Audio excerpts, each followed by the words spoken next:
Peuple africain du Liptako Gouma, je vous adresse mes salutations depuis vos différentes positions. Je suis Eric Ella, président du réseau panafricain Vive l'Afrique libre et aussi spécialiste en analyse géopolitique. Nous faisons immersion du côté des États-Unis. On s'est réveillé avec une nouvelle étrange. Pendant que le monde entier fêtait Noël, les États-Unis se sont exercés à leur exercice favori. Excusez-moi de la répétition.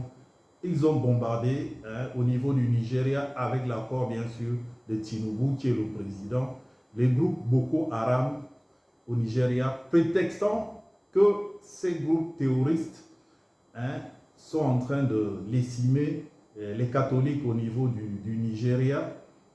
C'est le prétexte avec lequel ils se sont adonnés à cet exercice favori des Américains qui est de foutre la merde partout dans le monde et de laisser les gens après dans la merde. Quelles sont les véritables motivations des États-Unis? Parce que le prétexte annoncé n'est pas vrai, c'est pas vrai. Parce que le groupe IE, un des membres de Boko Haram, ne tue pas que les chrétiens au niveau des États-Unis. C'est un groupe qui tue les chrétiens, les musulmans. Les civils d'ailleurs sont beaucoup victimes de ces groupes. La véritable raison est que l'électorat chrétien de Trump a mis pression sur Trump pour pouvoir agir au niveau du Nigeria, parce que cet électorat compte beaucoup pour Trump. Ce sont des lobbies qui ont permis à Trump d'être aujourd'hui au pouvoir. Cet électorat a mis pression sur Trump pour pouvoir bombarder justement les lieux au niveau du Nigeria, de Boko Haram, parce que les chrétiens étaient en danger selon les chrétiens des États-Unis. Donc c'est plutôt une raison de politique interne, lobby chrétien, et aussi parce que le Nigeria est un pays stratégique.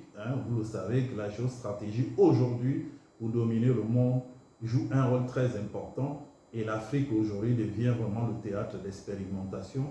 Pourquoi je le dis? Parce que la deuxième raison, c'est l'émancipation de la Chine au niveau du Nigeria, parce que la Chine investit beaucoup au Nigeria, à la communication, au niveau des infrastructures, au niveau de beaucoup d'autres choses. Donc il faut absolument arrêter cette émergence de la Chine au niveau du Nigeria, et à travers ce bombardement, les États-Unis montrent encore leur power, et ce sont les véritables raisons qui ont animé vraiment ce bombardement. Les raisons qui ont été évoquées ne sont pas celles-là, parce que comme je vous ai expliqué, le IE ne tue pas que les chrétiens, le IE arrive à Dja et les chrétiens et les musulmans. Donc ces raisons ne sont pas fondées. Et les États-Unis, vous savez que partout ils sont passés, ils ont laissé que le désarroi, ils ont laissé que le désordre. Je vous prendrai l'exemple de l'Iran, de l'Afghanistan, de la Syrie. En venant en Afrique, on va prendre l'exemple de la Libye, qui était le pays le plus développé de l'Afrique, etc., etc. À aucun endroit les États-Unis sont allés pour sauver la démocratie, et après on a vu l'émergence justement de la démocratie après leur passage.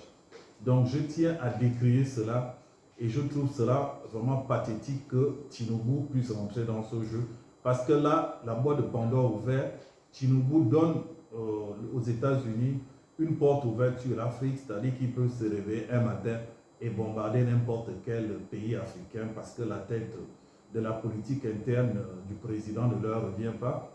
Je vous souviendrai qu'il y a quelques jours, les États-Unis ont fait appel à leurs ambassadeurs dans 23 pays d'Afrique, dont le mien, c'est-à-dire le Gabon et beaucoup d'autres pays.